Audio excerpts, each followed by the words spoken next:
자신이 직접 만든 총으로 아들을 살해한 이 60대 남성 조모 씨 구속 기로에 섰습니다. 지금 법원에서는 영장 심사를 하고 있을 텐데 본인은 일단 출석하기 싫다면서 안 나왔어요. 네, 그렇습니다. 불출석 사유도 밝히지 않고 그냥 출석하지 않겠다라고 했고, 이런 경우에 법원에서는 그냥 기록만 검토해서 영장 발부 여부를 결정할 수 있습니다.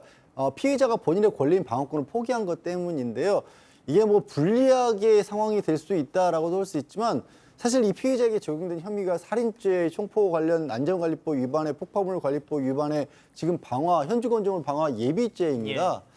피의자인 60대 남성의 나이를 고려해 봤을 때는요, 뭘 해도 살아서 다시 바깥을 보기 어려운 정도의 상황이라서 저는 유리 분리를 떠나서 그냥 모든 걸 포기한 것처럼 그렇게 여겨집니다. 아마 거의 100% 영장은 발부가 될 거고요. 예.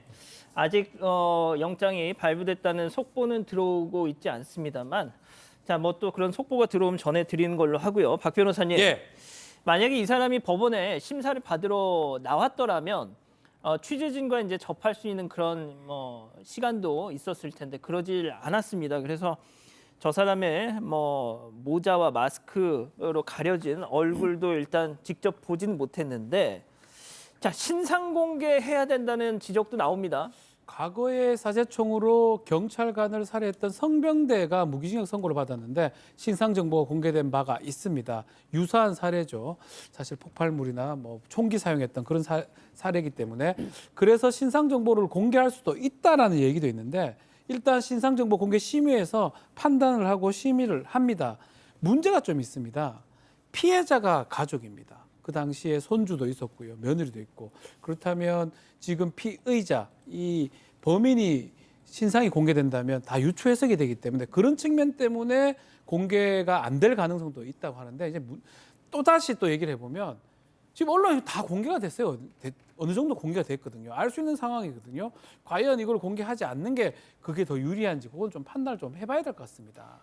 예, 박 변호사님 말씀처럼 저 조모 씨, 저 피의자의 가족 관계 이런 게 또 유명 인사가 또 있다 보니까 이미 보도도 일부에서 나오고 있습니다. 그러니까 이걸 가리는 것이 꼭 가리지 않는 신상 공개를 하지 않는다고 해서 정말 모를 것이냐 하는 부분은 정말 좀 고민을 해봐야 될 부분인 것 같은데, 자, 교수님, 오늘 앞서 이제 잠깐 인트로에서도 나갔지만 경찰한테 알려고 하지 마라. 네. 왜 내가 이런 짓을 했는지 캐묻지 마라. 알려고 하지 마라. 이런 말도 했어요. 네, 정말 좀 비협조적인 상황입니다. 도대체 왜 이런 범행을 저질렀냐라는 말에 가정 불화가 있었다라고 얘기하고 경찰이 계속 추궁을 하니까 알려고 하지 마세요라고 얘기를 했다라는 거예요. 그러니까 구체적인 범행 동기를 얘기하지도 않고 삶의 의지를 상실한 듯한 모습을 보인다는 겁니다. 그래서 오늘 프로파일러 3명이 투입이 됐대요. 도대체 왜 이런 일을 저질렀는지, 동기가 뭔지, 가정 불화 때문인지 아니면 무슨 보복심 같은 것인지, 정신적인 문제인지 범행 동기 그리고 남성의 심리 상태 진단에 한동안 집중할 것으로 보입니다. 이게 그 발생 당시부터 사건 내용 자체가 워낙 충격적이었다 보니까 이른바 찌라시도 막 돌고요. 이런저런 보도도 난무하고 있습니다. 네, 온라인 등에서 사실이 아닌 루머들이 쏟아지고 있는 건데요. 이게 예를 들어서 피의자가 외국인이고 이 피의자인 숨진 아들은 의붓 아들이다 이런 내용도 있었습니다. 하지만 경찰은 피의자가 한국 국적이고 이 피해자는 친아들이 맞다고 확인을 했고요. 또 지난해 3월에 인천 연수구의 한 고층 아파트에서 이 새총으로 쇠구슬을 쏴서 유리창을 파손한 사건의 범인이 이번에 동일범이다라고 했지만 이것도 사실이 아니라고 밝혔습니다. 또 일부 매체에서 피의자가 아들과 이혼 문제를 두고 자주 다퉜다고 진술했다 이런 보도도 있었지만 경찰이 이것도 해당 보도가 사실이 아니라고 선을 그으면서요. 억측을 하지 말아달라고 당부하기도 했습니다. 자, 가정 불화. 지금까지 피의자 본인의 입에서 나온 건 가정 불화 그 단어뿐입니다. 이 60대 남성 피의자 조모 씨 25년 전 이혼한 전 부인, 제가 앞서 잠깐 말씀드렸던 그 유명 인사라는 바로 그분입니다. 전 부인, 유명 미용관리업체 대표. 자, 4년 전 전 부인이 인터뷰에서 가족에 대한 얘기를 언급한 대목이 있었습니다. 먼저 체크포인트 짚어보죠. 내 삶의 이유입니다. 자, 교수님. 네. 그 부분 좀 설명 좀 해주시죠. 네, 이 그 전천은 아주 유명한 미용 관리 업체 대표입니다. 그런데 인터뷰에서 이런 얘기를 했어요. 나는 돈을 상당히 많이 벌어놨기 때문에 사실 지금 돈을 안 벌어도 된다. 그런데 나의 삶의 목표는 우리 아들은 나처럼 힘든 삶을 살지 않고 웃을 일만 가득하고 행복했으면 좋겠다. 그래서 우리 아들이 행복한 거, 이게 나의 삶의 목표다라고 얘기를 했어요. 그런데 이 아들은 엄마 아빠가 이혼한 후에도 이 아버지를 챙긴 것 같습니다. 그래서 정기적으로 왕래해 오신 것으로 알려지고 있거든요. 그런데 이 아버지, 그러니까 이 가해자죠. 이 범인은 그 20년 전에 이혼했을 때도 이미 굉장히 충격을 받지 않았었나라고 지금 추측이 돼요. 왜냐하면 이때 이 사제 총기를 만들고 뭐 준비하고 이랬던 게 그 이혼할 때쯤하고 시기가 맞아 떨어지거든요. 그리고 이번에 사망한 이 아들은 그 미용 관리 업체의 지금 대표를 맡고 있다고 합니다. 그러다 보니까 이 가정 불화라는 것이 뭐 가족 내 소외감, 뭐 열등감, 혹은 아내에 대한 보복심, 뭐 투사 이런 것이 아닐까 추측이 됩니다.